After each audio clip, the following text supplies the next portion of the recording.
ബീന മാത്യുവിനെ ക്ഷണിച്ചുകൊള്ളുന്നു. ബീന മാത്യു ഇപ്പോൾ ഗാനം ആലപിക്കുന്നതായിരിക്കും. ഹല്ലേലൂയ. നമുക്ക് ഒരുമിച്ച് കൂടി വരുവാൻ കർത്താവ് തന്ന നല്ല സമയത്തിനായി സ്തോത്രം ചെയ്യുന്നു. ദൈവം ചെയ്ത ചെറുതും വലുതുമായ എല്ലാ ഉപകാരങ്ങൾക്കും ഹല്ലേലൂയ. അത് ഓർത്ത് ദൈവത്തെ സ്തുതിപ്പാനുള്ള അവസരങ്ങളാണല്ലോ. അമ്മേനെ ആരാധനയ്ക്കും സ്തുതിക്കും കർത്താവ് യോഗ്യനാണ്. യഹോവയെങ്കിലെ സന്തോഷം നമ്മുടെ ബലമാണല്ലോ. ഈ രാത്രികാലവും പല വിധത്തിലുള്ള പരിശോധനകളും പ്രയാസങ്ങളൊക്കെ നമ്മുടെ ജീവിതത്തിലുണ്ട്. സന്തോഷിപ്പാൻ ഒരുപക്ഷെ യാതൊരു വലിയ സാധ്യതയും നമുക്കില്ലെന്ന് തോന്നാം. എന്നാൽ കർത്താവിൽ എപ്പോഴും സന്തോഷിപ്പിന് ദൈവത്തിന് വരെ നമ്മളെ പഠിപ്പിക്കുന്നല്ലോ. ഹല്ലേലൂയ. പ്രതിസന്ധികളുടെയും പ്രയാസങ്ങളുടെയും ഒക്കെ നടുവിൽ ദൈവത്തിൽ ആശ്രയിപ്പാനും ദൈവത്തെ സന്തോഷിപ്പാനും കർത്താവ് നമുക്ക് ഭാഗ്യം തന്നിരിക്കുന്നു. അതിനാൽ ഞാൻ ദൈവത്തെ സ്തുതിക്കുന്നു. ഇന്ന് രാത്രികാലവും കടന്നു വന്ന എല്ലാവരെയും ദൈവം അനുഗ്രഹിക്കട്ടെ. ഹല്ലേലൂയ. ദൈവത്തെ നമുക്ക് ഒരുമിച്ച് പാടി ആരാധിക്കാം. നാം വിമുക്തന്മാർ ദൈവകൃപ ലഭിച്ചോർ യാഹിൽ സന്തോഷിച്ചാനെന്നിച്ചാർക്കുക നാം. യാഹിൽ സന്തോഷിച്ചാനെന്നിച്ചാർക്കുക നാം. യാഹിലെ സന്തോഷം ബലം നമുക്ക് യാവരും തൻ തിരുസന്നിധിയിൽ. യാഹിലെ സന്തോഷം ബലം നമുക്ക് യാവരും തൻ തിരുസന്നിധിയിൽ. ആത്മപൂർണരായി ദിനവും നാം പാടി വാഴ്ത്തി സ്തുതിച്ചിടുക. നാം പാടി വാഴ്ത്തി സ്തുതിച്ചിടുക. നാം വിമുക്തന്മാർ ദൈവകൃപ ലഭിച്ചോർ യാഹിൽ സന്തോഷിച്ചാനെന്നിച്ചാർക്കുക നാം. യാഹിൽ സന്തോഷിച്ചാനെന്നിച്ചാർക്കുക നാം. നാൾ തോറും താൻ ചെയ്ത നന്മകൾക്കായി നമ്മുടെ ഭാരങ്ങൾ വഹിച്ചതിനാൽ. നാൾ തോറും താൻ ചെയ്ത നന്മകൾക്കായി നമ്മുടെ ഭാരങ്ങൾ വഹിച്ചതിനാൽ. വന്യനാം പിതാവിനെ നാം നന്ദിയോടെ സ്തുതിച്ചിടുക. നാം നന്ദിയോടെ സ്തുതിച്ചിടുക. നാം വിമുക്തന്മാർ ദൈവകൃപ ലഭിച്ചോർ യാഹിൽ സന്തോഷിച്ചാനെന്നിച്ചാർക്കുക നാം. യാഹിൽ സന്തോഷിച്ചാനെന്നിച്ചാർക്കുക നാം. ജ്ഞാനാവിധ പരിശോധനകൾ നാലുപാടും നമ്മെ മൂടിയപ്പോൾ. ജ്ഞാനാവിധ പരിശോധനകൾ നാലുപാടും നമ്മെ മൂടിയപ്പോൾ. താങ്ങി തൻ കൃപാകരത്താൽ നാം നന്ദിയോടെ സ്തുതിച്ചിടുക. നാം നന്ദിയോടെ സ്തുതിച്ചിടുക. നാം വിമുക്തന്മാർ ദൈവകൃപ ലഭിച്ചോർ യാഹിൽ സന്തോഷിച്ചാനെന്നിച്ചാർക്കുക നാം. യാഹിൽ സന്തോഷിച്ചാനെന്നിച്ചാർക്കുക നാം. തൻ കൃപയാൽ രക്ഷ പ്രാപിച്ചു നാം. വൻ കൃപയിൽ നമ്മെ സൂക്ഷിക്കുന്നു. തൻ കൃപയാൽ രക്ഷ പ്രാപിച്ചു നാം. വൻ കൃപയിൽ നമ്മെ സൂക്ഷിക്കുന്നു. കൃപാ കൃപാ എന്നാർത്തുകൊണ്ട് കൃപാസനത്തോടടുത്തിടുക. കൃപാസനത്തോടടുത്തിടുക. നാം വിമുക്തന്മാർ ദൈവകൃപ ലഭിച്ചോർ യാഹിൽ സന്തോഷിച്ചാനെന്നിച്ചാർക്കുക നാം. യാഹിൽ സന്തോഷിച്ചാനെന്നിച്ചാർക്കുക നാം. ഇന്നയോളം പ്രിയൻ തൻ കൃപയിൽ കൺമണി പോൽ നമ്മെ കാത്തതിനാൽ. ഇന്നയോളം പ്രിയൻ തൻ കൃപയിൽ കൺമണി പോൽ നമ്മെ കാത്തതിനാൽ. നാമമുയർത്തി മോതാൽ നാം നന്ദിയോടെ സ്തുതിച്ചിടുക. നാം നന്ദിയോടെ സ്തുതിച്ചിടുക. നാം വിമുക്തന്മാർ ദൈവകൃപ ലഭിച്ചോർ യാഹിൽ സന്തോഷിച്ചാനെന്നിച്ചാർക്കുക നാം യാഹിൽ സന്തോഷിച്ചാനെന്നിച്ചാർക്കുക നാം വിമുക്തന്മാർ ദൈവകൃപ ലഭിച്ചോർ യാഹിൽ സന്തോഷിച്ചാനെന്നിച്ചാർക്കുക നാം യാഹിൽ സന്തോഷിച്ചാനെന്നിച്ചാർക്കുക നാം. ആമേൻ. Hallelujah. Praise the Lord. Praise the Lord. Beena സിസ്റ്ററിന് കടന്നു വന്ന് നല്ല ഗാനം ആലപിക്കാൻ തക്കവണ്ണം ദൈവം സഹായിച്ചതിനായി സ്തോത്രം ചെയ്യുന്നു. അനുഗ്രഹിക്കപ്പെട്ടൊരു ഗാനം കേൾപ്പാൻ ദൈവം ഇടയാക്കിയല്ലോ. ജോയിച്ചാൻ പ്രാർത്ഥിച്ചതുപോലെ നമ്മുടെ മിടുക്കോ കഴിവോ ഒന്നുമല്ല, ദൈവത്തിന്റെ കൃപ കൊണ്ടാണ് നമ്മൾ ദൈവസന്നിധിയിൽ ആയിരിക്കുന്നത്, നമുക്ക് രക്ഷ ലഭിച്ചത്. ആകയാൽ നമ്മൾ സന്തോഷിക്കുന്നു, നമ്മൾ ആനന്ദിക്കുന്നു. അതോടൊപ്പം അനേകര് കർത്താവിൽ അടുക്കുവാനും അതിനുവേണ്ടി നമുക്ക് പ്രാർത്ഥിപ്പാനും ഒക്കെ ദൈവം ബലപ്പെടുത്തുന്നല്ലോ. കൃപാസനത്തോട് അടുത്ത് വന്ന് നമുക്ക് പ്രാർത്ഥിപ്പാനും ദൈവസന്നിധിയിൽ യാചിപ്പാനും ഒക്കെയും ദൈവം കൃപ തരുന്നല്ലോ. ആ പാട്ടിന്റെ ഈരടികൾ ഓരോന്നും വളരെ ആനന്ദം തരുന്നത്. അതുപോലെ തന്നെ നമുക്ക് ദൈവം തന്നിരിക്കുന്ന രക്ഷയെ നമുക്ക് ഒന്നുകൂടെ ഓർക്കുവാനും ഇടയാക്കി തീർത്തല്ലോ. ദൈവത്തിന് സ്തോത്രം. നമ്മുടെ ജീവിതത്തിൽ നാനാവിധ പരിശോധനകൾ ഉണ്ടെങ്കിലും നമ്മൾ മറ്റു മനുഷ്യരെ പോലെ ദുഃഖിക്കുന്നില്ല. കാരണം നമ്മുടെ നാല് പാടും നമുക്ക് പരീക്ഷകൾ ഉണ്ടെങ്കിലും നമ്മളെ താങ്ങുന്നൊരു കരം നമ്മളോട് കൂടെ ഉണ്ടെന്ന് മാമിന് പാട്ടിന്റെ ഈരടികൾ നമുക്ക് കേൾക്കുവാൻ കഴിഞ്ഞല്ലോ. വളരെ അർത്ഥവത്തായ അനുഗ്രഹിക്കപ്പെട്ട പാട്ട് പാടുവാൻ കർത്താവിന് ദാസ്യതയും ബലപ്പെടുത്തുന്നതിനായി സ്തോത്രം ചെയ്യുന്നു. വീണ്ടും ദൈവമായ കർത്താവ് ശക്തമായി ഉപയോഗിക്കട്ടെ. ഹല്ലേലൂയ. ദൈവത്തിന് സ്തോത്രം. വചനത്തിന്റെ ഒരു ചെറിയ ചിന്തയിലേക്ക് നമുക്ക് ഒന്നിച്ച് ചിന്തിക്കാം. അതിനായിട്ട് വായിക്കുവാൻ ആഗ്രഹിക്കുന്നത് 1 പത്രോസിന്റെ പുസ്തകം 2-ാം അധ്യായത്തിന്റെ 4, 5, 6. ആരെങ്കിലും മലയാളം പുസ്തകം കയ്യിലുണ്ടെങ്കിൽ ഒന്ന് വായിച്ച വലിയ ഉപകാരമായിരുന്നു. 1 പത്രോസ് 2-ന്റെ 4, 5, 6.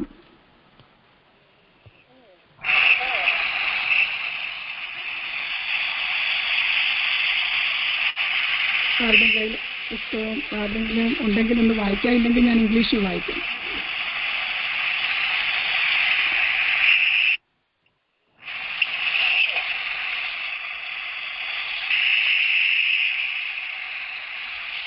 എന്ന് വിചാരിക്കുന്നു. As you come to him, the living stone rejected by human but chosen by God and precious to him, you also like living stones are being built into the spiritual house to be a built holy priesthood, offering spiritual sacrifices acceptable to God through Jesus Christ. See, I lay a stone in Zion, a chosen and precious cornerstone, and who trusts in him, hallelujah, who trusts in him will never be put to shame. നമ്മൾ ഈ വചനത്തിൽ വായിക്കുന്നത് 1 പത്രോസിന്റെ അധ്യായം 2-ാം അധ്യായത്തിന് 4, 5, 6 വായിക്കുന്നത് പോലെ നമ്മുടെ കർത്താവായ യേശു ക്രിസ്തു ഒരു ലിവിംഗ് സ്റ്റോൺ ആണ്, ലിവിംഗ് കോർണർ സ്റ്റോൺ ആണ്. And he is chosen by God. ദൈവത്താൽ തിരഞ്ഞെടുക്കപ്പെട്ട ഒരു പ്രഷ്യസ് സ്റ്റോൺ ആണ്. ഹല്ലേലൂയ. ആ ദൈവത്തിന് സ്തോത്രം, പുത്രനായിരിക്കുന്ന യേശു ക്രിസ്തുവിൽ വിശ്വസിക്കുവാനും അതുപോലെ രക്ഷ നമുക്കൊരു പ്രാപിപ്പാനും അതുപോലെ തന്നെ we are a holy priesthood and offering spiritual sacrifice acceptable to God through Jesus Christ. നമ്മൾ പാട്ട് പാടുമ്പോഴും നമ്മൾ പ്രാർത്ഥിക്കുമ്പോഴും ദൈവസന്നിധിയിൽ നമ്മളെ തന്നെ ഒരു സ്പിരിച്വൽ ഓഫറിംഗ് ആയിട്ട്, ഒരു സാക്രിഫൈസ് ആയിട്ട് നമ്മൾ ദൈവമുമ്പാകെ സമർപ്പിച്ചു കൊടുക്കുമ്പോൾ ആമേൻ, ദൈവത്തിന് സ്തോത്രം. ആ ദൈവത്തിൽ നമ്മൾ പൂർണ്ണമായിട്ട് വിശ്വസിക്കുമ്പോൾ ആ പ്രഷ്യസ് കോർണർ സ്റ്റോൺ അല്ലെങ്കിൽ ആ ചോസൺ ഗോഡ്, ദൈവത്താൽ തിരഞ്ഞെടുക്കപ്പെട്ടതായ കർത്താവായ യേശു ക്രിസ്തു നമുക്ക് വരുത്തുന്നതായ രക്ഷ വലിയതാണ്. ദൈവത്തിന് സ്തോത്രം. And one who trust in him will never be put to shame. ദൈവത്തിൽ ആശ്രയിക്കുന്ന ഒരു വ്യക്തി ഒരു നാളും ലജ്ജിച്ചു പോകുകയില്ല. ഏത് പരിശോധനകളോ ഏത് പ്രയാസങ്ങളോ നമ്മുടെ ജീവിതത്തിൽ നാലുപാടും മൂടിക്കൊള്ളട്ടെ, എന്നാലും ദൈവത്തിൽ വിശ്വസിക്കുന്ന ഒരു വ്യക്തി ഒരു നാളും never be put to shame, ഒരു നാളും ലജ്ജിച്ചു പോകുകയില്ല. നമ്മൾ ദൈവസന്നിധിയിൽ ഓരോ വിഷയങ്ങളെ ഏറ്റെടുത്ത് ദുഃഖിക്കുന്നവർക്ക് വേണ്ടി പ്രയാസപ്പെടുന്നവർ പ്രാർത്ഥിക്കുമ്പോൾ നമ്മൾ ഒരു കാര്യം ഓർത്തുകൊള്ളണം, നമ്മുടെ വിഷയത്തിന്മേൽ ദൈവം അത്ഭുതകരം നീട്ടുമെന്ന്. ഹല്ലേലൂയ. ദൈവത്തിന് സ്തോത്രം. നമ്മൾ കാണുന്നതാണ് ദാവീദിന്റെ, എല്ലാവർക്കും അറിയാവുന്നതാണല്ലോ, ദാവീദ് ഒരു ഷെപ്പേർഡായിട്ട് രാത്രികാമങ്ങളിലും അതുപോലെ പകൽ സമയങ്ങളിലും ഒക്കെയും ആടുകളെ മേയിച്ചുകൊണ്ട് കാട്ടിൽ ഇരുന്നതായ സമയത്ത് അതിന്റെ മാതാപിതാക്കളും മറ്റുള്ളവരും എല്ലാം മറന്നെന്നുള്ളതായ ഒരു ചിന്ത ഹൃദയത്തിൽ വന്നപ്പോൾ നമ്മൾ 30-ാം സങ്കീർത്തനത്തിൽ വായിക്കുന്നത് ദൈവത്തോട് പാട്ടുപാടിയും ആരാധിച്ചൊക്കെ സന്തോഷിച്ച് ആണ് എപ്പോഴും ആ കാട്ടിൽ കഴിഞ്ഞിരുന്നത്. എന്നാൽ ദൈവം ആ വ്യക്തിയിൽ ഒരു ഗുണം കണ്ടിരുന്നത്, ഹി വാസ് ഫെയ്ത്ത്ഫുൾ. കാരണം ആ കൊടുത്തിരുന്നതായ ഷീപ്സിനെ നോക്കുവാനുള്ള ഒരു ഉത്തരവാദിത്വവും ഒരു വിശ്വസ്തതയും അവൻ അത് കണ്ടിരുന്നു. അതായത് ആ നമ്മൾ ആ വചനത്തിൽ വായിക്കുന്നത് പോലെ അതിനെ ആക്രമിക്കാൻ വന്നതായ മൃഗത്തെ വലിച്ചു കീറുന്ന നമ്മൾ വചനത്തിൽ വായിക്കുന്നത്. അതുപോലെ വിശ്വസ്തയോടുകൂടെ ഏൽപ്പിച്ചതായ ഷീപ്പിനെ നോക്കുവാൻ തക്കവണ്ണം ഒരു വിശ്വസ്തത അവനിൽ ദൈവം കണ്ടതുകൊണ്ടാണ് ഇസ്രയേൽ പോലെയുള്ളതായ വലിയ ഒരു രാഷ്ട്രത്തെ ദൈവം ആ ദാവീദിന്റെ കയ്യിലേൽപ്പിച്ചത്. നാം ആയിരിക്കുന്നതായ സ്ഥലത്ത് ഹോസ്പിറ്റലായിരിക്കാം, ഹോസ്പിറ്റൽ മിനിസ്ട്രി ആയിരിക്കാം, സ്കൂളിലായിരിക്കാം, അതുപോലെ കോളേജുകളിലോ അതെങ്കിലും മറ്റുള്ള ഓർഗനൈസേഷൻ ഒരു ചെറിയ ജോലിയിലായിരിക്കാം. പക്ഷെങ്കിൽ ദൈവസന്നിധിയിൽ വിശ്വസ്തയോടെ നിന്നാൽ ദൈവം ആ വ്യക്തിയെ മാനിക്കും. അതിന് യാതൊരു സംശയവുമില്ല. ദൈവത്തിന് സ്തോത്രം. ദൈവവചനത്തിലൂടെ നമ്മളത് കാണുന്നതാണ്. നമ്മുടെ ജോലിയുള്ള വിശ്വസ്തതയും പ്രാർത്ഥനാ ജീവിതത്തിലുള്ള വിശ്വസ്തത. നമ്മൾ പ്രാർത്ഥിക്കുമ്പോൾ എത്രയോ പേര് ഇപ്പം പ്രയർ ലൈനിൽ കടന്നു വന്ന് പ്രാർത്ഥിക്കുമ്പോൾ ആത്മാർത്ഥതയോടെ നമ്മൾ പ്രാർത്ഥിക്കുമ്പോൾ ദൈവത്തിന് സ്തോത്രം ആ വിഷയത്തിന് വിടുതൽ ലഭിക്കും. അതോടൊപ്പം തന്നെ നമ്മുടെ വിഷയങ്ങൾക്കും ദൈവം വിടുതൽ തരും. കാരണം മുൻപേ അവന്റെ രാജ്യവും നീതി അന്വേഷിക്കുക, അതോടുകൂടെ സകലതും നിനക്ക് ലഭിക്കുമെന്നാണ് വചനം പറയുന്നത്. നമ്മൾ മറ്റുള്ളവർക്ക് വേണ്ടി, ദൈവമക്കൾക്ക് വേണ്ടി, ദൈവദാസന്മാർക്ക് വേണ്ടി സമയം വേർതിരിച്ചിരുന്ന് പ്രാർത്ഥിക്കുമ്പോൾ അതിൽ വിശ്വസ്തതയാണോ എന്ന് ദൈവം നോക്കും. അതിൽ വിശ്വസ്തതയുണ്ടെങ്കിൽ തീർച്ചയായിട്ടും നമ്മുടെ വിഷയത്തിന് മേലും ദൈവമായ കർത്താവ് പ്രവർത്തിക്കുവാൻ ശക്തനാണ്. ഒരുപക്ഷെ ഈ ലോകത്ത് നമുക്ക് വേണ്ടി നമ്മളെ പ്രശംസിക്കുവാനോ നമുക്ക് വേണ്ടി കൈയടിക്കുവാനോ അല്ലെങ്കിൽ നമ്മൾ പ്രാർത്ഥിച്ച നമ്മുടെ പ്രാർത്ഥനയുടേതായ ആ സാഹിത്യ വാക്കുകൾ ഉപയോഗിക്കാനുള്ള കഴിവുകളിൽ നമ്മളെ പ്രശംസിക്കാനോ മറ്റാരും കാണുകയില്ല. ചിലപ്പോഴൊക്കെ ഞാൻ ഈ ഉച്ച സമയത്ത് ശനിയാഴ്ച ദിവസം ഞാൻ പ്രയർ ലൈനിൽ എനിക്ക് സമയമുള്ളപ്പോഴൊക്കെ കയറുമ്പോൾ ചില ആന്റിമാരൊക്കെ പ്രാർത്ഥിക്കും. എനിക്ക് ഒത്തിരി സന്തോഷം തോന്നും. വളരെ നിഷ്കളങ്കതയോടെ വലിയ വാക്ചാതുര്യമോ വലിയ എന്തുവാ പറയുന്നത് സാഹിത്യമൊന്നും ഉപയോഗിച്ച് പ്രാർത്ഥിക്കാൻ അറിയത്തില്ല. പക്ഷെങ്കിൽ ഹൃദയങ്ങളെ ദൈവം നോക്കുന്നു. മനുഷ്യർ നോക്കുന്നത്, മനുഷ്യർ പ്രശംസിക്കുന്ന നമ്മുടെ വാക്കുകളെയും നമ്മുടെ വായിൽ നിന്ന് വരുന്നതായ പറയുന്നതായ വാക്കിന്റെ പ്രാഗൽഭ്യത്തെയുമായിരിക്കാം. പക്ഷെങ്കിൽ ദൈവം നോക്കുന്നത് ഹൃദയത്തെ. അങ്ങനെ വിശ്വസ്തയോടെ പ്രാർത്ഥിക്കുന്നവർക്ക് വേണ്ടി ദൈവം നന്മ കരുതിയിട്ടുണ്ട്. ദൈവം ആമേൻ ഹാലലി ഒരിക്കലും ദൈവം അവിശ്വസ്തനല്ല. ഹാലലിയ. ദൈവത്തിന് സ്തോത്രം. മർക്കോസിന്റെ സുവിശേഷം 7-ാം അധ്യായത്തിന്റെ 24 മുതൽ 30-ാം വാക്യം വരെ നമ്മൾ വായിക്കുന്നത് പോലെ മാർക്സ് ചാപ്റ്റർ 7 വേഴ്സസ് 24-30 നമ്മളവിടെ കാണുന്നത്, വായിക്കാൻ സമയമില്ലാത്തതുകൊണ്ട് ഞാൻ വായിക്കുന്നില്ല, എല്ലാവർക്കും അറിയാവുന്ന ഒരു സംഭാഷണമാണ്, ഒരു കോൺവെർസേഷനാണ്. യേശുക്രിസ്തുവും അതുപോലെ തന്നെ ഒരു ഗ്രീക്ക് വുമണുമായിട്ടുള്ള ഒരു കോൺവെർസേഷനാണ് നമ്മളിവിടെ കാണുന്നത്. അതിനകത്ത് പല പ്രാവശ്യം യേശുക്രിസ്തു അവളോട് ഡിനേ ചെയ്യുന്നുണ്ട്, അവളുടെ ആവശ്യങ്ങളെ എന്ത് ചെയ്യുന്നുണ്ട്, ഡിനേ ചെയ്യുന്നുണ്ട്. പക്ഷെങ്കിൽ അത് പർപ്പസ്ലി ഡിനേ ചെയ്യുവല്ലായിരുന്നു.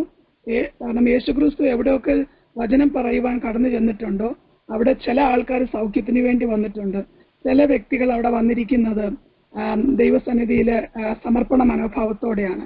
എന്നാൽ ചില വ്യക്തികൾ അവിടെ വന്നിരിക്കുന്നത് യേശുക്രിസ്തുവിന്റെ വായിൽ നിന്ന് വരുന്ന ചെറിയ വാക്കുകളിൽ എന്ത് കുറ്റമുണ്ടെന്ന് കണ്ടുപിടിച്ചിട്ട് അതിലൂടെ യേശുക്രിസ്തുവിനെ അതിലൂടെ അവർക്ക് കൊടുക്കുവാനായിട്ടുള്ള ഒരു മനോഭാവത്തോടെ സ്ക്രൈബ്സ്, നമ്മൾ ബൈബിളിൽ വായിക്കുന്ന പോലെ സ്ക്രൈബ്സ് ആൻഡ് അങ്ങനെയുള്ള ആൾക്കാരാണ് അവിടെ ചില ആൾക്കാരാണ് വരുന്നത്. അപ്പം അവരുടെ ആ ചിന്താഗതികളെ യേശുക്രിസ്തു നേരത്തെ മനസ്സിലാക്കിയത് കൊണ്ടാണ് ആ ഗ്രീക്ക് വുമണിന്റെ, അതൊരു ജാതീയ സ്ത്രീയാണല്ലോ, അവരുടെ പല റിക്വസ്റ്റുകളെ ദൈവം ഒറ്റ റിക്വസ്റ്റോട് കൂടെ വന്നത്. എന്നാൽ പല പ്രാവശ്യമായിട്ട് ആ റിക്വസ്റ്റ് അപേക്ഷിക്കുമ്പോൾ ദൈവം അത് ഡിനേ ചെയ്യുന്നതായിട്ട് നമുക്ക്, യേശുക്രിസ്തു ഡിനേ ചെയ്യുന്നതായിട്ട് നമുക്ക് കാണാൻ കഴിയുന്നത്. അത് ഞാൻ പറഞ്ഞതുപോലെ it is not purposefully or deliberately done. He has done because he knows that someone is standing there and they are actually what they want to test me. So അവരുടെ മുമ്പിൽ വെച്ച് ഞാനത് തെളിയിച്ചു കൊടുക്കാം, ഈ സ്ത്രീയിലുള്ള വിശ്വാസം എന്താണെന്ന് ഞാൻ തെളിയിച്ചു കൊടുക്കാം. യേശുക്രിസ്തു അത് മുന്നമേ അവരുടെ നിരൂപണങ്ങളെ കണ്ടുകൊണ്ടാണ് ആ വുമണുമായിട്ട് അങ്ങനെ ഒരു സംഭാഷണം നമ്മളവിടെ കാണുന്നത്. മർക്കോസിന്റെ സുവിശേഷം 7-ാം അധ്യായത്തിൽ 24 മുതൽ 30 വരെ അവിടെ ഞാൻ ആ സ്ത്രീയിൽ കാണുന്ന 3 ഗുണം എനിക്ക് വളരെ സന്തോഷം തോന്നി. She was very humble and she had a trust in God. ദൈവത്തിൽ പൂർണ്ണ വിശ്വാസം അവൾക്കുണ്ടായിരുന്നു. She was perspective. അവൾക്ക് നല്ലൊരു ദർശനം ഉണ്ടായിരുന്നു, നല്ലൊരു വീക്ഷണം ഉണ്ടായിരുന്നു, ഈ യേശുവിനെ കൊണ്ട് അത് കഴിയുമെന്ന്. അതുകൊണ്ടാണ് അവരുടെ ആ റിക്വസ്റ്റ് യേശുക്രിസ്തു ഡിനൈ ചെയ്തിട്ട് അതിനെ തള്ളിക്കളയാൻ നോക്കിയിട്ട് അവൾ പല പ്രാവശ്യമായിട്ട് ആ റിക്വസ്റ്റ് ദൈവസന്നിധിയിലേക്ക് സബ്മിറ്റ് ചെയ്യുന്നതായിട്ട് നമുക്ക് കാണാം. She was perspective and she had a perseverance and faith. അവൾക്ക് അതുപോലെ തന്നെ നിരന്തരമായ ഒരു പ്രയത്നം നമുക്ക് അവിടെ കാണാൻ കഴിയുന്നുണ്ട്. ഒരു അക്ഷീണ പരിശ്രമം നമുക്ക് കാണാൻ കഴിയുന്നുണ്ട്. കാരണം അവളുടെ ആ വിശ്വാസം, യേശുവിന് എനിക്ക് വേണ്ടി ഈ അത്ഭുതം ചെയ്യാൻ കഴിയുമെന്നുള്ള ആ വിശ്വാസം. She had a perseverance and she had prayed പെർസിസ്റ്റന്റ്ലി. അവൾ കണ്ടിന്യൂസ് ആയിട്ട്, സ്ഥിരമായിട്ട് അത് ആ റിക്വസ്റ്റ് തന്നെ വീണ്ടും വീണ്ടും പറഞ്ഞുകൊണ്ടേയിരുന്നു. നമ്മളൊരു കാര്യം മനസ്സിലാക്കണം, നമ്മൾ പ്രാർത്ഥിക്കുമ്പോൾ, പല വിഷയങ്ങൾക്ക് വേണ്ടി നമ്മൾ പ്രാർത്ഥിക്കുമ്പോൾ ഒരു സമയത്ത് അതിന്റെ മറുപടി തീർച്ചയായിട്ടും ലഭിക്കും. അതിന് ചിലപ്പോൾ സമയം ദീർഘം വരും. ദൈവത്തിനൊരു സമയമുണ്ട്. നമുക്ക് നമ്മുടെ സമയത്തിന് ദൈവം ചിലപ്പം ചെയ്തു തരുന്നവരില്ല. എന്നാൽ നമ്മൾ കണ്ടിന്യൂസ് ആയിട്ട് വി ഹാവ് ടു പെർസിസ്റ്റന്റ്ലി, നമ്മൾ കാണുന്ന പോലെ ബൈബിളിൽ ആ വാക്യത്തിൽ കാണുന്ന പോലെ കണ്ടിന്യൂസ് ആയിട്ട് അവൾ സ്ഥിരമായിട്ട് പ്രാർത്ഥിച്ചുകൊണ്ട് അവളുടെ ആ വിഷയം റിക്വസ്റ്റ് ചെയ്തുകൊണ്ട് നമ്മുടെ പ്രാർത്ഥന നമ്മൾ ദൈവസ്ഥാനത്തിൽ വെക്കുമ്പോൾ we have to be a perspective. നമുക്ക് ആദ്യം ഒരു ദർശനം ഉണ്ടായിരിക്കും, ഒരു വീക്ഷണം ഉണ്ടായിരിക്കണം. Yes, God can do this. രണ്ടാമത് നമുക്കുണ്ടായിരിക്കേണ്ട ആ സ്ത്രീയിൽ കണ്ടതുപോലെ she had a perseverance and faith. അവളുടെ വിശ്വാസം ഉണ്ടായിരുന്നു. അതുപോലെ തന്നെ അവൾ നിരന്തരമായിട്ട് കണ്ടിന്യൂസ് ആയിട്ട് അവളത് ആ വിഷയം തന്നെ പറഞ്ഞുകൊണ്ടേയിരുന്നു. She had prayed persistently. നമുക്കവിടെ കാണാൻ കഴിയുന്നു അവൾ സ്ഥിരമായിട്ട് തന്നെ ആ വിഷയത്തിന് വേണ്ടിയിട്ട് അപേക്ഷിച്ചു കൊണ്ടിരുന്നു. നമ്മൾ ആദ്യമായിട്ട് നമ്മൾ നോക്കുകയാണെങ്കിൽ അവളുടെ വീക്ഷണം, she begged to Jesus to drive out the demon out of her daughter. അവളുടെ മകൾ ഒരു ഡീമൻസ് ബാധിച്ച്, ഭൂതം ബാധിച്ച് അവള് വളരെ പ്രയാസത്തിലായ അവസ്ഥയിലാണല്ലോ ആ മാതാവ് യേശുവിന്റെ മുൻപിൽ വന്ന് അപേക്ഷിക്കുന്നത്. യേശു അന്ന് ആ ടയർ എന്ന് പറയുന്നതായ ആ ഒരു സ്ഥലത്ത്, ആ ഒരു സിറ്റിയിൽ വന്ന് ആ വീട്ടിൽ ആരും അറിയാതെ ആ വീട്ടിലെത്തി. ആ വീട്ടിലെ വിഷയങ്ങൾക്ക് വേണ്ടിയിട്ട് വന്നതാണ്. എന്നാൽ മറ്റുള്ളവർ അറിയുന്നതിന് മുൻപ് ഈ സ്ത്രീ അറിഞ്ഞു, ദൈവം യേശു ക്രിസ്തു അവിടെ വന്നിട്ടുണ്ട്, ഞാൻ ചെന്ന് എൻ്റെ വിഷയം പറഞ്ഞു കഴിഞ്ഞാൽ എനിക്ക് മറുപടി ലഭിക്കുമെന്ന്. അങ്ങനെ അവൾ ആ ഭവനത്തിലേക്ക് കടന്നു വരികയും അവൾക്ക് നല്ല ഉറപ്പായിരുന്നു, യേശു എൻ്റെ മകളെ സൗഖ്യമാക്കാൻ കഴിവുള്ള ദൈവമാണ്. അതാണ് അവളുടെ പെർസ്പെക്റ്റീവ് നമുക്ക് അവിടെ കാണാൻ കഴിയുന്നത്. നമ്മൾ വിശ്വാസികൾ എത്രമാത്രം നമുക്ക് ദീർഘവീക്ഷണം ഉണ്ടെന്ന് നമ്മൾ തന്നെ ചോദ്യം ചെയ്ത് നോക്കണം. പ്രാർത്ഥിക്കുമ്പോൾ നമ്മുടെ ഹൃദയത്തിൽ അതിൻ്റെ വിശ്വാസം ഉണ്ടെങ്കിൽ നമുക്കത് തീർച്ചയായിട്ടും അതിനെ മറുപടി കാണുവാൻ കഴിയും. ഈ വാക്യം നമ്മെ ഒരു കാര്യം പഠിപ്പിക്കുന്നുണ്ട്. ദൈവത്തോട് നമ്മുടെ കാര്യങ്ങളെ അപേക്ഷിക്കുമ്പോൾ നമുക്കൊരു ഉറപ്പുണ്ട്, നമുക്ക് ആ വിഷയം ദൈവം നടത്തിത്തരും. It is not because of our ability or നമ്മുടെ പ്രാർത്ഥനയുടെ ആ പ്രാഗൽഭ്യം കൊണ്ട് നമുക്ക് ലഭിക്കുന്നതല്ല, but it is all grace upon the grace of God. ദൈവത്തിന്റെ കൃപ, നമ്മൾ ആ പാട്ടിന്റെ ഈരടിയിൽ കേട്ടതുപോലെ ദൈവത്തിന്റെ കൃപ ഉള്ളത് കൊണ്ടാണ് നമ്മൾ ആ കൃപാസനത്തോളം കടന്നു ചെന്ന് നിലവിളിപ്പാൻ നമുക്ക് കഴിയുന്നത്. ദൈവത്തിന് സ്തോത്രം. ആമേൻ. ദൈവത്തിന് മഹത്വം. നിന്റെ വലതു കരം പിടിച്ചുകൊണ്ട് ഞാൻ നിന്നെ നടത്തുമെന്ന് ദൈവം വാഗ്ദത്തം ചെയ്തിട്ടുണ്ടെങ്കിൽ നമ്മുടെ ഏത് വിഷയത്തിന് മുമ്പിലും നമുക്ക് ആ ഒരു വിശ്വാസം കാണണം. ഞാൻ ദൈവസന്നിധിയിൽ പ്രാർത്ഥിക്കുമ്പോൾ, ഞാൻ ദൈവസന്നിധിയിൽ അപേക്ഷിക്കുമ്പോൾ ആ വിഷയത്തിന് ദൈവം എനിക്ക് മറുപടി തരും. രണ്ടാമതായിട്ട് നമ്മൾ ആ സ്ത്രീയിൽ കാണുന്നത് she had a perseverance and faith. അവൾ നിരന്തരമായിട്ട് അപേക്ഷിക്കുമ്പോൾ തന്നെ, അതിന്റെ വിഷയത്തിന് വേണ്ടി പ്രയത്നിച്ചുകൊണ്ടിരിക്കുമ്പോൾ തന്നെ അവൾക്ക് വിശ്വാസം ഉണ്ടായിരുന്നു. പലപ്പോഴും നമ്മൾ ചിലപ്പോൾ ക്ഷീണിച്ചു പോകുമ്പോൾ, ഇത്ര പ്രാവശ്യം ഞാൻ ഈ വിഷയത്തിന് വേണ്ടി പ്രാർത്ഥിച്ചു, വർഷങ്ങളായി ഞാൻ ഈ വിഷയത്തിന് വേണ്ടി പ്രാർത്ഥിക്കുന്നു, എന്നിട്ട് എന്താ ഇതിന് മറുപടി എനിക്ക് കാണാൻ കഴിയാത്തത്. എന്നാൽ നമ്മളിവിടെ കാണുന്നുണ്ട്, കണ്ടിന്യൂസ് ആയി നിരന്തരമായിട്ട് പ്രയത്നിച്ചു കൊണ്ടിരുന്നപ്പോൾ അതിന്റെ ദൈവത്തിന്റെ സമയമായപ്പോൾ ദൈവം അവൾക്ക് മറുപടി കൊടുത്തു. ജീസസ് വി നോ ദാറ്റ് പല പ്രാവശ്യം അവളുടെ അപേക്ഷയെ ദൈവം എന്ത് ചെയ്തു? ഡിനൈ ചെയ്തു. എന്നാൽ അവൾ പറഞ്ഞ ഒരു കാര്യം വളരെ ശ്രദ്ധേയമാണ്. That woman said, first let the children eat all they want. ആദ്യം ആ ടേബിളിൽ ഇരിക്കുന്ന കുട്ടികൾക്ക് ആവശ്യമുള്ളത് മൊത്തം അവർ കഴിച്ചുകൊള്ളട്ടെ. It is not right to take the children's bread and toss it to the dogs. യേശുക്രിസ്തു അവളോട് പറഞ്ഞൊരു വാക്കാണ് ഇത്. ഒരിക്കലും എന്ന് വെച്ചാൽ യേശുക്രിസ്തു എന്ന് പറയുന്നത് ഒരു അപ്പമായിട്ടാണ് ഇവിടെ ഒരു ബ്രെഡായിട്ടാണ് ഇവിടെ കാണിക്കുന്നത്. ഞാൻ വന്നിരിക്കുന്നത് യഹൂദന്മാർക്ക് വേണ്ടിയിട്ടാണ് എന്ന് വെച്ചാൽ അവിടെ യഹൂദന്മാർ നിൽപ്പുണ്ടായിരുന്നു. നമ്മൾ ആദ്യം കണ്ടതുപോലെ അവർ യേശുവിനെ ടെസ്റ്റ് ചെയ്യാൻ നിൽക്കുകയാണെന്ന് യേശുവിനെ അറിയാമായിരുന്നു.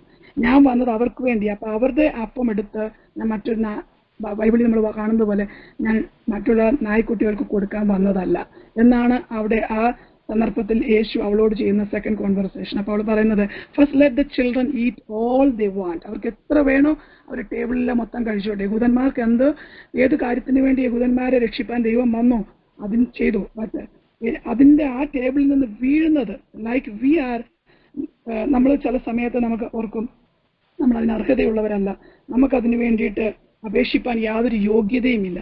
എന്നാൽ നമുക്ക് ഒരു കാര്യം നമ്മൾ തിരിച്ചറിയണം, നമ്മുടെ ദൈവം നമ്മളെ വിളിച്ചിട്ടുണ്ടെങ്കിൽ വിശ്വസ്തനാണ്. നമ്മൾക്ക് അർഹതയില്ലാത്ത സ്ഥാനത്ത് നമുക്ക് വേണ്ടി നന്മ ഒരുക്കാൻ കഴിയുന്ന ഒരു ദൈവമാണ്. ദൈവത്തിന് സ്തോത്രം. യേശുവിന് അന്നേരം മനസ്സിൽ ആഗ്രഹമുണ്ട്, അവൾക്ക് നല്ല മറുപടി കൊടുക്കണം, അവളുടെ കുഞ്ഞിനെ പോയി സൗഖ്യമാക്കണം, അതൊക്കെ ഉള്ളിൽ ആഗ്രഹമുണ്ട്. എന്നാൽ അവിടെ യേശുവിനെ ക്രിട്ടിസൈസ് ചെയ്യാനായിട്ട് കൂടിയിരിക്കുന്നവര് മനസ്സിലാക്കണം, I am a bread, I am the living bread. ഞാനിവിടെ വന്നിരിക്കുന്നത് ഒരു ജീവനുള്ള ഒരു അപ്പമായിട്ട്, അത് ഞാൻ കൊടുക്കാൻ വന്നിരിക്കുന്നത് യഹൂദന്മാരെ വേണ്ടി. എന്നാൽ ഈ ജെന്റൈൽ സ്ത്രീ, ഇതൊരു നമ്മൾ വായിക്കുന്നത് ഗ്രീക്ക് സ്ത്രീയാണ്. അതുപോലെ തന്നെ she has born in Syrian Phoenicia, she born in Syrian Phoenicia. അങ്ങനെ ഒരു സമൂഹത്തിൽ ജനിക്കപ്പെട്ട ഒരു, ആരാലും അവഗണിക്കപ്പെട്ട ഒരു, എന്നുവെച്ചാൽ ആ യഹൂദന്മാരുടെ ഇടയിൽ ജെന്റൈൽസിന് യാതൊരു പ്രാധാന്യം ഒന്നില്ലായിരുന്നു. എന്നാൽ ആ സ്ത്രീയുടെ ആ ഒരു മറുപടി ദൈവത്തെ യേശു ക്രിസ്തുവിനെ വളരെയധികം അതിശയിപ്പിക്കുകയും അവരോട് മറ്റുള്ള ചോദ്യം ചെയ്യാനായിട്ട്, ക്രിട്ടിസൈസ് ചെയ്യാനായിട്ട് നിൽക്കുന്നതായ യഹൂദന്മാർക്ക് കൊടുക്കുവാനുള്ള ഒരു മറുപടിയായിട്ടും അത് നമുക്കിവിടെ കാണുവാനായിട്ട് കഴിയുന്നുണ്ട്. ഞാൻ എൻ്റെ ദൈവത്തിന് സ്തോത്രം. നമ്മൾ പറയുന്ന പോലെ ഷീ ഹാഡ് പ്രേയ്ഡ് പെർസിസ്റ്റന്റ്ലി. അവിടെ നമുക്ക് കാണാൻ കഴിയുന്നുണ്ട്, അവള് മുടങ്ങാതെ ആ ഒരേ കാര്യം തന്നെ സ്ഥിരമായിട്ട് persistently she requested. Again she replied, second time she replied, even the dogs under the table eat the children's crumbs. അവരാദ്യം കഴിച്ചോളട്ടെ, പക്ഷെങ്കിൽ അവരുടെ ടേബിളിൽ നിന്ന് വീഴുന്നതായ ആ ബ്രെഡ് ക്രംസ് അത് ആ കുട്ടികൾക്ക് കഴിക്കാനായിട്ട് കിട്ടുമല്ലോ. മറ്റുള്ള ആ ഡോഗ്സിന് കഴിക്കാൻ കിട്ടുന്നത് പോലെ അർഹതയില്ലാത്ത സ്ഥാനത്ത് ഞങ്ങൾക്ക് ലഭിക്കുമല്ലോ എന്നുള്ളതായ ആ ഒരു വിശ്വാസം അത് യേശു ക്രിസ്തു അവളിൽ കാണുവാനിടയായി തീർന്നു. അന്യജാതിയിൽപ്പെട്ടവരായിരുന്നതായ നമ്മളൊക്കെ അന്യജാതിയിൽപ്പെട്ടവരായിരുന്നു. നമ്മളാരും വിശുദ്ധന്മാരും അല്ലെങ്കിൽ നമ്മളൊന്നും ജനിച്ചപ്പോഴേ യഹൂദന്മാരൊന്നും ആയിട്ടുമല്ല. എന്നാൽ നമ്മുടെ മാതാപിതാക്കള് അവരൊക്കെയും ദൈവത്തിന്റെ വിശ്വസ്തയോടുകൂടെ ദൈവത്തിന് നിൽക്കുകയും ദൈവത്തിന്റെ എല്ലാ കാര്യങ്ങളും ചെയ്യുകയും ചെയ്തതുകൊണ്ട് തലമുറകളാണ് നമ്മളെയും ദൈവം കണ്ടു, നമ്മളോട് ദയ കാണിച്ചു. ദൈവം നമുക്കും ഇങ്ങനെ ഒരു സൗഭാഗ്യം തന്നു.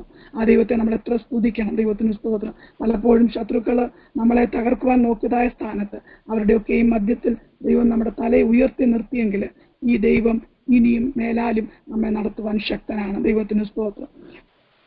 ഞാൻ ഇന്നലെ രാത്രിയിലും അരുന്ധതുമായിട്ട് സംസാരിച്ചപ്പോൾ ചില വിഷയങ്ങൾ, നമ്മുടെ പ്രാർത്ഥനാ വിഷയങ്ങളെ പറ്റി ഇങ്ങനെ പറഞ്ഞപ്പോൾ നമ്മൾ ചില വിഷയങ്ങൾ നമ്മൾ പേഴ്സണലായിട്ട് പ്രാർത്ഥിക്കുന്ന വിഷയങ്ങളുണ്ട്. ചിലപ്പോൾ നമ്മൾ ദൈവവും പകരുമ്പോൾ നമ്മൾ മറ്റുള്ളവർക്ക് വേണ്ടി ഇടയിൽ നിന്ന് പ്രാർത്ഥിക്കും, നമ്മുടെ വിഷയത്തിന് വിടുതൽ കിട്ടണം, പൂർണ്ണ വിശ്വാസം നമുക്കുണ്ട്. അപ്പോൾ ഞങ്ങളിങ്ങനെ സംസാരിച്ചപ്പോൾ ഞാനിങ്ങനെ പറയായിരുന്നു, ഇസ്രായേൽ മക്കൾ, ഞങ്ങളിങ്ങനെ അവൻ്റെ ഒരു ദാസൻ പറഞ്ഞപ്പോൾ ഞാനിത് കേട്ട് എനിക്ക് ഒത്തിരി സന്തോഷം തോന്നിയൊരു വചനം ആയതുകൊണ്ട് ഞാൻ ഷെയർ ചെയ്യാൻ. ഇസ്രായേൽ മക്കളെ മിസ്രൈമിൽ നിന്ന് പുറപ്പെടുവിക്കുമ്പോൾ തന്നെ യേശു ക്രിസ്തുവിനെ ദൈവത്തിന് അറിയാമായിരുന്നു അവർക്ക് മുമ്പിൽ ഒരു ചെങ്കടലുണ്ടെന്നും ആ ചെങ്കടൽ അവർ കടന്നാണ് അക്കരയ്ക്ക് പോകേണ്ടെന്നും. അപ്പം ദൈവം അവരെ അവിടെ നിന്ന് ഇറക്കുന്നതിന് മുൻപ് തന്നെ ചെങ്കടലിന്റെ അടിയിൽ ഒരു പറയുകയാണെങ്കിൽ ഒരു NH ഹൈവേ തന്നെ അവർക്ക് വേണ്ടി തുറന്നിട്ടുണ്ടായിരുന്നു. എന്നാൽ അവർക്കത് കാണുവാൻ കഴിഞ്ഞില്ല. എൻ്റെ വിചാരം അനുസരിച്ച് അവർ ചിലപ്പം ആ ചെങ്കടലിന്റെ അടുത്ത് വന്നിട്ട് നിന്നും പുറപുറത്ത് കാണും, ഞങ്ങൾക്ക് അവിടെ അവിടെ വെള്ളമില്ലാഞ്ഞിട്ടാണ് ഇവിടെ കൊണ്ടുവന്ന് ഞങ്ങളെ ഇത്രയും വലിയൊരു ചെങ്കടലിൽ കൊണ്ട് ഞങ്ങളെ മുക്കിക്കളയാനായിട്ട് കൊണ്ടുവന്നു. അങ്ങനെയുള്ളതായ ചിന്തകളും പുറപുറപ്പും ഒക്കെ ഉണ്ടായപ്പോഴും മോശ ദൈവത്തോട് പ്രാർത്ഥിക്കുകയും അവർക്ക് വേണ്ടി ദൈവം ഒരുക്കിയിട്ടുള്ള ആ വഴി അപ്പം കാണുവാൻ ഇടയായിട്ട്. നമുക്ക് പലപ്പോഴും നമ്മൾ പ്രാർത്ഥിക്കുമ്പോൾ മുൻപിൽ ഒന്നും കാണുന്നില്ല, ഒരു ശൂന്യത മാത്രം. എന്നാൽ നമ്മൾ കാണുന്നത് ഒരു ഫിസിക്കൽ നമ്മുടേതായ ചിന്താഗതികൾ വെച്ചുകൊണ്ടാണ്. എന്നാൽ നമ്മുടെ ആത്മകണ്ണുകളെ നമ്മൾ തുറന്നു നോക്കുമ്പോൾ, നമ്മൾ പ്രാർത്ഥിച്ച് വിശ്വാസത്തോടെ നമ്മൾ പ്രാർത്ഥിച്ച് നമ്മുടെ ആത്മകണ്ണുകൾ നമ്മൾ തുറന്നു നോക്കുമ്പോൾ ദൈവം നമുക്ക് വേണ്ടി ഒരുക്കിയിരിക്കുന്ന വിശാല വഴികളെ കാണും. അത് നമ്മുടെ കുഞ്ഞുങ്ങളുടെ ഭാവിയായിരിക്കാം, വിവാഹത്തിന്റെ വിഷയമായിരിക്കാം, രോഗത്തിന്റെ സൗഖ്യമായിരിക്കാം. നമ്മൾ വിശ്വാസത്തോടെ കാണുക. നമ്മൾ ബെഡിൽ കിടക്കുന്ന വ്യക്തിയാണെങ്കിൽ നമ്മൾ വിശ്വാസത്തോടെ കാണുക, ഞാൻ എഴുന്നേറ്റ് നടക്കുന്ന ഒരു വ്യക്തിയായിത്തീരും. അങ്ങനെ ഏത് രോഗമായിരുന്നാലും ദൈവത്തിന് മുമ്പിൽ ഒന്നിനും ഒരു തടസ്സമില്ല. ദൈവത്തിനെ സൗഖ്യമാക്കുവാൻ ദൈവത്തിന് അസാധ്യമായിട്ട് ഒന്നും തന്നെയില്ല. അതുകൊണ്ട് നമ്മുടെ ഏത് വിഷയമായിരുന്നാലും നമ്മൾ ദൈവം മുമ്പാകെ പകരുമ്പോൾ ദൈവം അതിന് മുമ്പായിട്ട് തന്നെ നമ്മുടെ മാതാവിന്റെ ഉദരത്തിൽ ഉരുവാകുന്നതിന് മുൻപേ നമുക്ക് വേണ്ടി ദൈവം എല്ലാം ഒരുക്കി വെച്ചിട്ടുണ്ട്. ആകയാൽ ആ വിശ്വാസത്തോടുകൂടെ ദൈവത്തെ സേവിക്കുന്നവരെ ഒരു നാളും ലജ്ജിപ്പിക്കുകയില്ല എന്നുള്ള ആ വിശ്വാസത്തോടുകൂടെ നമുക്ക് മുന്നേറാം. ദൈവത്തിന് സ്തോത്രം. നമ്മൾ മനുഷ്യ കണ്ടുകൊണ്ടുകൊണ്ടാണ് പലപ്പോഴും പലരെയും അളക്കുന്നതും പലപ്പോഴും പല കാര്യങ്ങളെ നമ്മൾ നോക്കുന്നത്. എന്നാൽ ദൈവം നോക്കുന്നത് നമ്മുടെ ഹൃദയങ്ങളെയാണ്. അതുകൊണ്ട് നമ്മുടെ ഹൃദയം ദൈവം മുമ്പാകെ സമർപ്പിച്ച് പ്രാർത്ഥിക്കുമ്പോൾ നമ്മുടെ ടെസ്റ്റിംഗ് ഓഫ് ഫെയ്ത്ത്, നമ്മുടെ വിശ്വാസത്തിന്റെ ആ പരിശോധന നമ്മുടെ ജീവിതത്തിൽ വരുമ്പോൾ നമ്മൾ ആ ദൈവസന്നിധിയിൽ നമ്മൾ വിശ്വസിക്കുക, ദൈവത്താൽ കഴിയാത്ത ഒന്നുമില്ല, ദൈവത്തിന് അസാധ്യമായിട്ട് ഒന്നുമില്ല. നമ്മൾ വചനത്തിൽ ആദ്യം വായിച്ചതുപോലെ 1 Peter chapter 2 verses 4, 5, 6 തിരിച്ചു വരാം. നമ്മൾ കാണുന്നത് പോലെ കർത്താവായ യേശു Jesus Christ is a living stone. ആ ദൈവം ഒരു ജീവനുള്ള കല്ലാണ്. ആ പാറമേൽ ആശ്രയിക്കുന്ന ഒരു വ്യക്തിയും ഒരു നാളും കുലുങ്ങിപ്പോകുകയില്ല. ഈ has been chosen by a God. ദൈവത്താൽ തിരഞ്ഞെടുക്കപ്പെട്ടതായ ഒരു ലിവിംഗ് സ്റ്റോൺ ആണ്. അപ്പൊ ഈ നമ്മൾ വചനത്തിൽ കാണുന്നത് പോലെ ഈ പാറമേൽ വീട് വെക്കുന്നവൻ ഒരു നാളും കുലുങ്ങിപ്പോകില്ല. എന്നാൽ മണൽ മേൽ വീട് വെക്കുന്നവന് ഒരു കാറ്റടിച്ചാൽ അത് ഒരു ചെറിയ പ്രശ്നം വരുമ്പോഴത്തേക്ക് വിശ്വാസത്തിൽ നിന്ന് പുറകോട്ട് പോകും. നമ്മൾ എന്തുകൊണ്ടാണ് പിടിച്ചു നിൽക്കുന്നത്? കാരണം നമ്മളിൽ ദൈവം തന്നിരിക്കുന്ന വിശ്വാസം. ആ ദൈവം എത്ര പ്രതിസന്ധികൾ ഉണ്ടായാലും എത്ര കാറ്റും കോളും ഉണ്ടായാലും നമ്മൾ ആശ്രയിച്ചിരിക്കുന്ന ലിവിംഗ് സ്റ്റോൺ അതൊരിക്കലും ഉറപ്പുള്ള പാറയാണ്. അതൊരിക്കലും കുലുങ്ങുന്നതല്ല. ആ ഒരു വിശ്വാസത്തോടുകൂടെ നമുക്ക് മുന്നേറാം. ദൈവത്തിന് സ്തോത്രം. നമ്മൾക്ക് നമ്മുടെ ജീവിതത്തിലും അതേപോലെ ഞാൻ ഇന്ന് ദിവസങ്ങളിൽ ഈ വചനം എടുത്ത് ഞാൻ ഇന്ന് കർത്താവിന്റെ ദാസി ഇതുപോലെ ഞങ്ങൾ പലരെയും അന്വേഷിച്ചു മെസ്സേജ് പറയാൻ ആരെങ്കിലും കിട്ടുമെന്ന്. എന്നാൽ കിട്ടാതെ ഇരുന്നപ്പോൾ ലാസ്റ്റ് മൊമെന്റ് വരെയും കിട്ടാതിരുന്നപ്പോൾ തന്നെ ദാസി മെസ്സേജ് എന്തെങ്കിലും പറയണമെന്ന് ആവശ്യപ്പെട്ടപ്പോൾ ഞാൻ ദൈവസന്നിധിയിൽ പ്രാർത്ഥിച്ചപ്പോൾ എനിക്ക് വളരെ സന്തോഷം തോന്നി. ഈ വചനം പറഞ്ഞത് ഞാൻ പ്രാർത്ഥിച്ച ഒരു വിഷയത്തിന്മേൽ ദൈവം തന്ന ഈ മറുപടിയായിട്ട് തന്ന ഒരു വചനമാണിത്. അതുകൊണ്ടാണ് ഞാൻ ഷെയർ ചെയ്യാൻ ആഗ്രഹിച്ചത്. ദൈവത്തിന് സ്തോത്രം. നമ്മൾ ആ സ്ത്രീയിൽ കാണുന്നത് പോലെ ദൈവമേ എൻ്റെ ദീർഘവീക്ഷണത്തെ വർദ്ധിപ്പിക്കണം. Lord give me A perspective and Lord give me A perseverance, Lord give me A persistence. ഈ 3 കാര്യങ്ങൾ ദൈവസന്നിധിയിൽ നമുക്ക് പ്രാർത്ഥിക്കാം. ദൈവം എനിക്കൊരു ദീർഘവീക്ഷണം തരണമേ. നിരന്തരമായിട്ട് നമുക്ക് ആ വിഷയങ്ങൾ ദൈവം മുമ്പാകെ പറഞ്ഞ് പ്രാർത്ഥിക്കാം. അതുപോലെ തന്നെ പ്രാർത്ഥനയിൽ മടുത്തു പോകാതെ നമുക്ക് വിശ്വാസത്തോടെ മുന്നേറാം. ഈ വചനങ്ങളാൽ ദൈവം നമ്മളെല്ലാവരെയും അനുഗ്രഹിക്കട്ടെ എന്ന് പറഞ്ഞുകൊണ്ട് ഞാൻ ദൈവസന്നിധിയിൽ അടുത്ത വിഷയത്തിലേക്ക് കയറുവാൻ ആഗ്രഹിക്കുന്നു.